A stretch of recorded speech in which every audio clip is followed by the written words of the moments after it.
మిత్రులారా, హుస్నాబాద్ ప్రజలు చూపిస్తున్న అభిమానానికి నా హృదయపూర్వక కృతజ్ఞతలు. ఈనాడు హుస్నాబాద్ శాసనసభ నియోజకవర్గ గడ్డ మీద నుండి ప్రజాపాలన ఇందిరమ్మ రాజ్యము 2 సంవత్సరాలు పూర్తి చేసుకుంటున్న విజయోత్సవ సంబరాలతో పాటు తెలంగాణ రాష్ట్ర అభివృద్ధి కోసం భవిష్యత్తు ప్రణాళికలను రచించుకోవడానికి, ఆ ప్రణాళికల గురించి హుస్నాబాద్ కుటుంబ సభ్యులందరికీ వివరించడానికి మీ అభిమాన నాయకుడు, సహచర మంత్రివర్గ సభ్యులు పొన్నం ప్రభాకర్ గారి అధ్యక్షతన ఈ సమావేశాన్ని ఏర్పాటు చేసి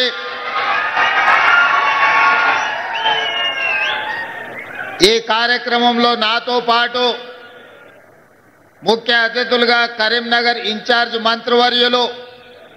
తుమ్మల నాగేశ్వరరావు గారు, మిత్రులు, మీ అందరి అభిమాన నాయకుడు,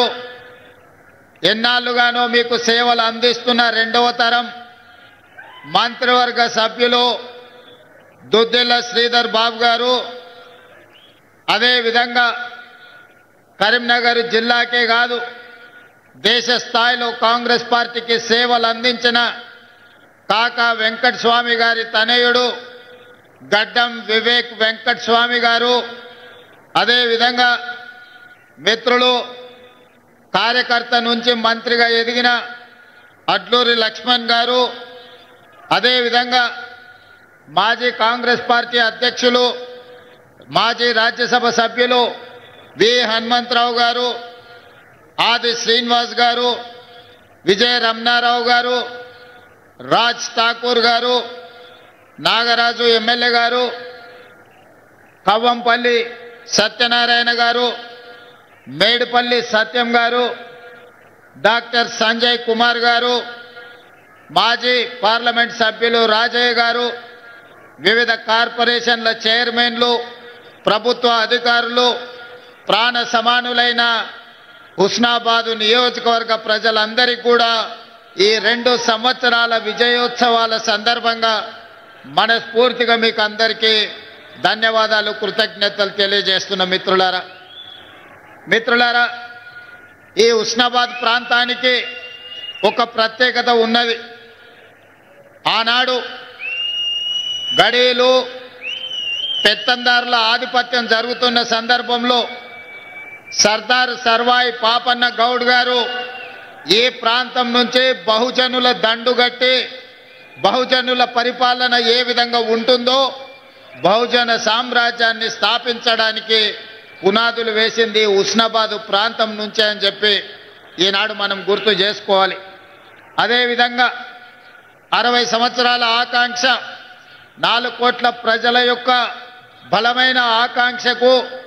2001లో ఈ ప్రాంతం నుంచే తెలంగాణ ఉద్యమం ఉవ్వెత్తున లేచి తెలంగాణ రాష్ట్ర సాధనకు ఈ ప్రాంతం కరీంనగరే అండగా నిలబడ్డది. అందుకే 2004న శ్రీమతి సోనియా గాంధీ గారు ఈ కరీంనగర్ గడ్డ మీద నుంచే తెలంగాణ 4 కోట్ల ప్రజలకు ఇచ్చిన మాట నిలబెట్టుకొని 2014న తెలంగాణ రాష్ట్రాన్ని కలను నిజం చేసి ఈనాడు తెలంగాణ రాష్ట్రంలో సగర్వంగా మనము తల ఎత్తుకునే విధంగా ఈ కార్యక్రమాన్ని ఈరోజు మనం నిర్వహించుకుంటున్నాం. ఈ తెలంగాణ రాష్ట్ర సాధనలో బహుజనుల యొక్క పరిపాలన అందించడంలో హుస్నాబాద్ కరీంనగర్ జిల్లా పాత్రను అందరూ గుర్తు చేసుకోవాల్సిన సందర్భం. మరి ఈనాడు ఇంత సమయమైనా మీరు దాదాపుగా 3-4 గంటల నుంచి మా అక్కలు, మా ఆడబిడ్డలు చాలామంది ఇక్కడికి వచ్చి మమ్మల్ని ఆశీర్వదించడానికి ఎంతోసేపు ఎదురు చూసిండ్రు. కానీ 2 సంవత్సరాల ఉత్సవాలను పూర్తి చేసుకోబోతున్న మనం ఢిల్లీకి వెళ్ళి పెద్దల్ని, ముఖ్యంగా మన 60 సంవత్సరాల యొక్క ఆకాంక్షను నెరవేర్చిన గొప్ప నాయకురాలు శ్రీమతి సోనియా గాంధీ గారికి ఆహ్వాన పత్రికను అందించి వారి ఆశీర్వాదం తీసుకొని మల్లికార్జున్ ఖర్గే, రాహుల్ గాంధీ, ప్రియాంక గాంధీతో పాటు ఈ దేశ ప్రధానమంత్రి నరేంద్ర మోడీ గారికి, ఇతర మంత్రులకు తెలంగాణ రాష్ట్రం డిసెంబర్ 8, 9 నాడు జరుపుకోబోయే తెలంగాణ రైజింగ్ గ్లోబల్ సమ్మిట్ కు సంబంధించిన ఆహ్వాన పత్రికను అందించడమే కాకుండా భవిష్యత్తు కోసం ఏ విధంగా తెలంగాణ అభివృద్ధి ప్రణాళికలు రచించుకుంటుందో వారి అందరికీ ఈరోజు వివరించడం జరిగింది. ఈనాడు మిత్రులారా, డిసెంబర్ 3కు ఒక ప్రత్యేకత ఉన్నది. డిసెంబర్ 3, 2023 నాడు 10 సంవత్సరాల పరిపాలన మీద ఆధిపత్యంతో ప్రజలని చెరబట్టి హింసిస్తున్న ప్రభుత్వానికి చరమాంకం పలికి మీ ఓటునే ఆయుధంగా మార్చి ఆనాటి దుర్మార్గమైన పాలనను అంతమొందించి ప్రజా పాలనను మీరందరూ తీసుకురావడం జరిగింది. అదే కాదు,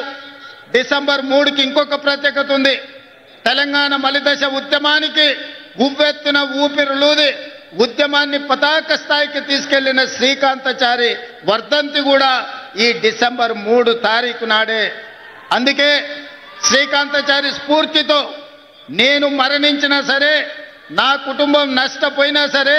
నా కుటుంబం కష్టపడ్డా సరే, తెలంగాణ నిరుద్యోగ యువతకు ఉద్యోగ ఉపాధి అవకాశాలు రావాలి, వాళ్ళ జీవితాలలో వెలుగులు నిండాలి అని ఆనాడు శ్రీకాంతాచారి ఆత్మ బలిదానం చేసుకొని ఈ తెలంగాణ రాష్ట్ర ఏర్పాటుకు ఒక గొప్ప